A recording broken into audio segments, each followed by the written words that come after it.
Përshëndetje, mirë se vini në analizë. Sot do të fokusohemi tek ekonomia kineze në 4 mujorin e parë të vitit 2025, pavarësisht të luftës tregtare, pavarësisht të tarifave, situatës gjeopolitike. Kjo ekonomi në bazë të shifrave zyrtare të publikuara dhe të komentuara nga mediat kryesore ekonomike dhe financiare ndërkombëtare, ka shënuar qëndrueshmëri, ka shënuar ulje apo ngritje në disa nga sektorët e saj, duke krijuar edhe një bazë të mirë për vijimsinë e ekonomisë së dytë të botës. Sot i ftuari im është gazetari i njohur, eksperti ekonomisë Bardhi Sejdarasi. Përshëndetje Bardhi. Faleminderit për ftesën. Ne po rikthehemi përsëri në këtë temë.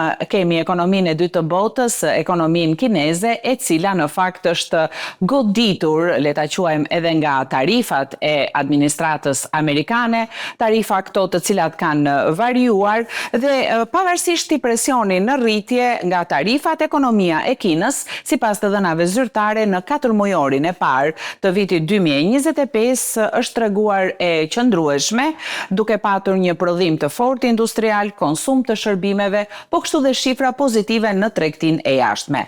Dhe megjithëse treguesit kryesor ekonomik kanë patur një ngadalësim të rritjes, dhe kjo ishte e parashikueshme, eksportet kanë tejkaluar pritshmëritë, pra dhe besimi i ekonomisë ka mbetur i fortë.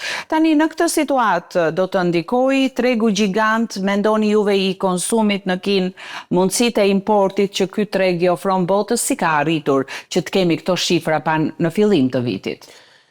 Mos pari, treguesit ekonomik, të cilët u bën vetëm pak ditë më përpara publike dhe bëhet fjalë për tërmujorin e katërt, si të quhet në Kinë, me tërmujor është llogaritur perioda nga janari deri në prillit, janë më të larta të regjistruar në çdo ekonomi tjetër, përfshirë dhe ekonominë e Shtetit Bashkuar të Amerikës si vendi i parë për rritjen ekonomike. Pra Kina vazhdon të ketë një rritje ekonomike prej 5.4% për 4 muajt e parë të këtij viti.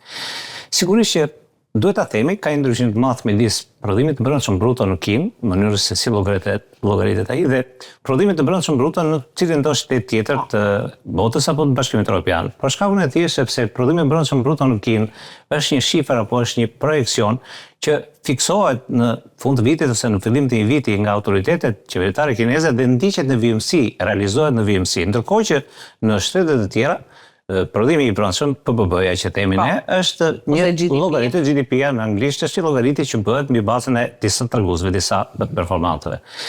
Unë duhet të them që të paktën pothuajse çdo muaj Fondi Monetar, Banka Botërore apo 5-6 bankat më të mëdha të botës, të cilat realisht bëjnë parashikimet e tyre, e kanë vlerësuar ekonominë e Kinës si një ekonomi në rritje. Pra, nëse më përpara ka patur një trajtim të tillë që rritja ekonomike shkonte midis 4.2 deri në 4.7%, treguesit e fundit të matur në të paktën mbas gjysmës së prillit, kur në mars ju e dini që në Kinë janë realizuar dhe 2 sesione dhe ka patur disa angazhime politike shumë dikuese në vendimarrje. Ato kanë nxjerrë tani, përfshirë dhe organizatën botërore tashmë, OKB-n, po edhe OECD-n, që matë ekonomitë e shumë shteteve të botës, e kanë përfshirë në një ritëm rritje të prodhimit të brendshëm bruto të Kinës. Pra, nga 4.2 siç e thash, tani llogaritet në 5, 5.2, 5.4 4 mujor.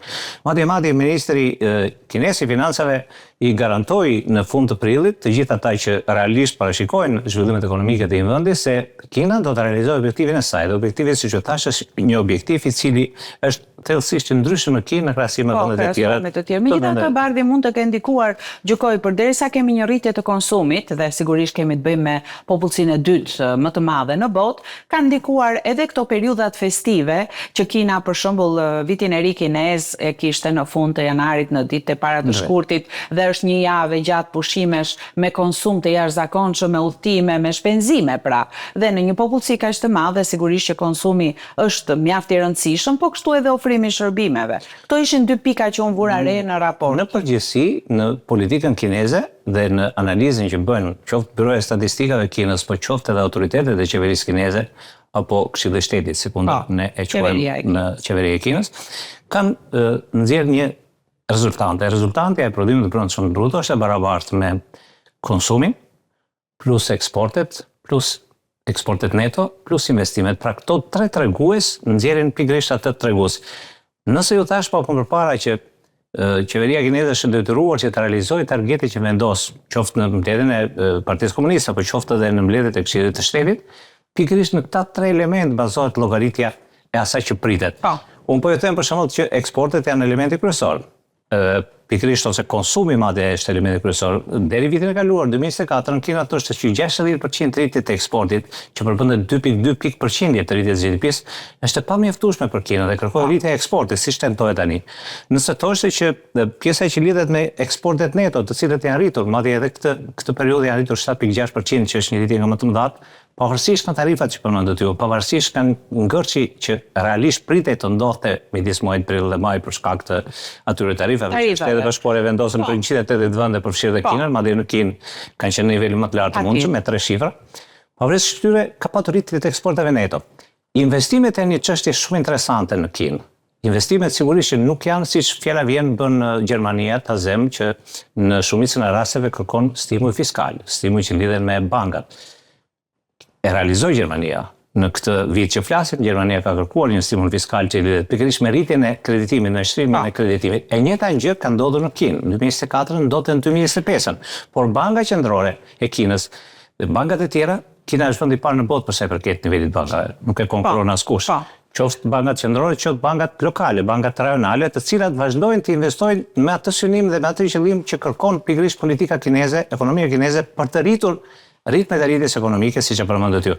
Kështu që këta 3 elementë janë 3 elementet që e nxjerrin të plot orientimin politik, po i quaj tani, të prodhimit të brendshëm bruto që vjen. Me rritjen e eksporteve që janë rritur, me rritjen e investimeve që janë rritur dhe me rritjen e konsumit konsumit. Dhe po të ndalemi te tregtia e jashtme, ajo i ka të i kaluar në këtë 4 mujor pritshmëritë dhe ka patur një rritje të fortë eksporteve me tregjet e Bashkimit Evropian dhe të vendeve të ASEANit, që kanë ndihmuar edhe ndoshta në kompensimin e rënies së ndjeshme të eksporteve, importeve me Shtetet e Bashkuara të Amerikës, si pasojë e vendosjes së raundit të fundit të tarifave të presidentit Trump. Ju mendoni se një ekonomi e madhe, siç është ekonomia kineze, e ka mundësinë që të amortizojë goditjet në këtë rast nga tarifat? Sigurisht që e ka mundësinë.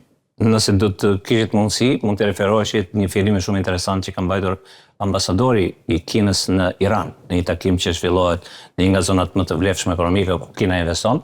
Ai pikërisht ka bërë një analizë të plot që lidhet me të ardhurat apo treguesit e 4 mujorit të Kinës.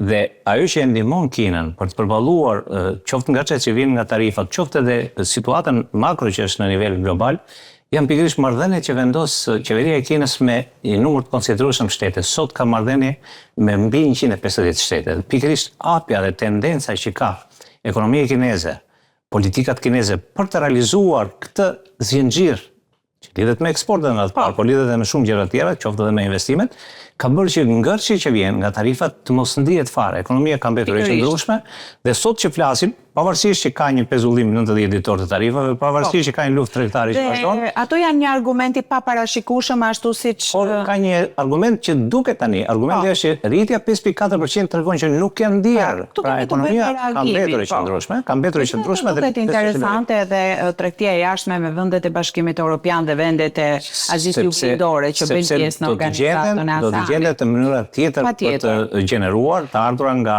tregtia me jashtë, duke i shpëtuar ngërçit apo kurthit, po i quajmë tani, të Shtetet e Bashkuara të Amerikës, që ishte një kurth që u ngrit 180 vendeve të botës, jo vetëm Kinë. Patjetër. Dhe megjithatë, situata globale mbetet komplekse dhe paparashikueshme dhe është ende e mundur që administrata Trump të vendos tarifa shtesë ose të zgjerojë aluminit dhe çelikut tani që është nga 25 në 50%. Për këtë doja që të arrija, sepse së fundmi administrata Trump ka planifikuar të rrisë tarifat për importin e çelikut dhe aluminit, siç e thatë dhe ju, nga 25 në 50%, dhe sipas administratës Trump, kjo masë është e rëndësishme se fuqizon industrinë vendasi dhe zvoglon varësinë nga Kina.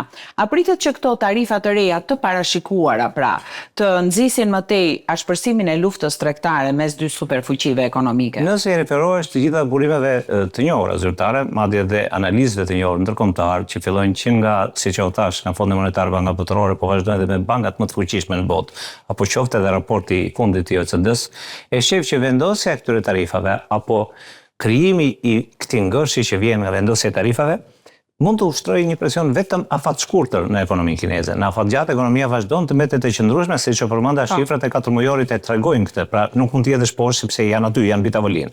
Gjë që do të thotë që do vazhdojë të ketë një themel të qëndrueshëm, do vazhdojë të jetë me këtë performancë dhe do vazhdojë që të realizojë atë synim politik, siç u thash, që është në fundit jo thjesht një llogaritje e prodhimit brendshëm bruto, po thjesht një këmbguli për të arritur këtë. Dhe siç u thash, Kina arrin këtë gjë edhe duke vënë stimujt fiskal që janë më të rëndësishmit.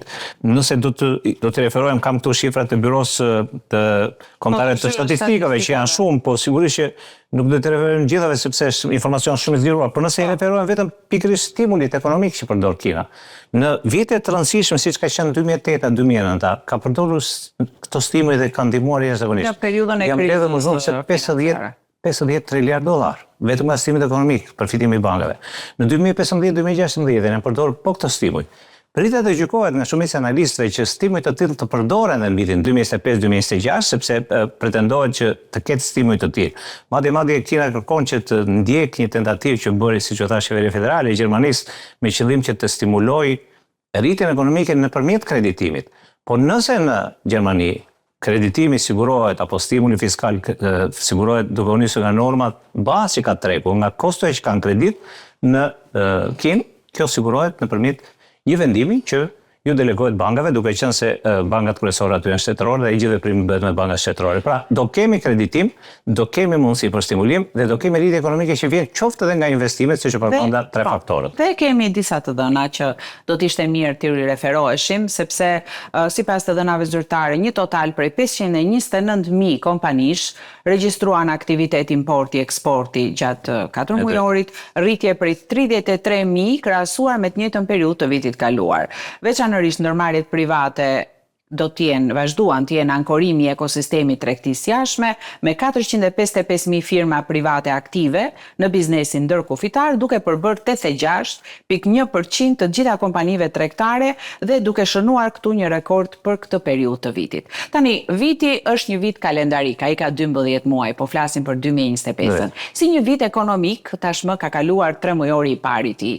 A shërben ky 3 mujor me rezultatet e tij si një bazë e mirë për 2-3 mujorët e tjerë që pasojnë? Nëse i referohemi historikut të veprimeve tregtare apo të angazhimit ekonomik që ka një shtet, sigurisht që një 3 mujor i mirë apo një 4 mujor, siç llogaritet në Kinë, krijon shanse të mira për vijimsinë, sepse në periudhën mbas muajit maj, që është shor korrik, në të tërë rastet ekonomitë të vendeve të ndryshme të botës, përfshirë ekonomia e Kinës, kanë një trend në rritje.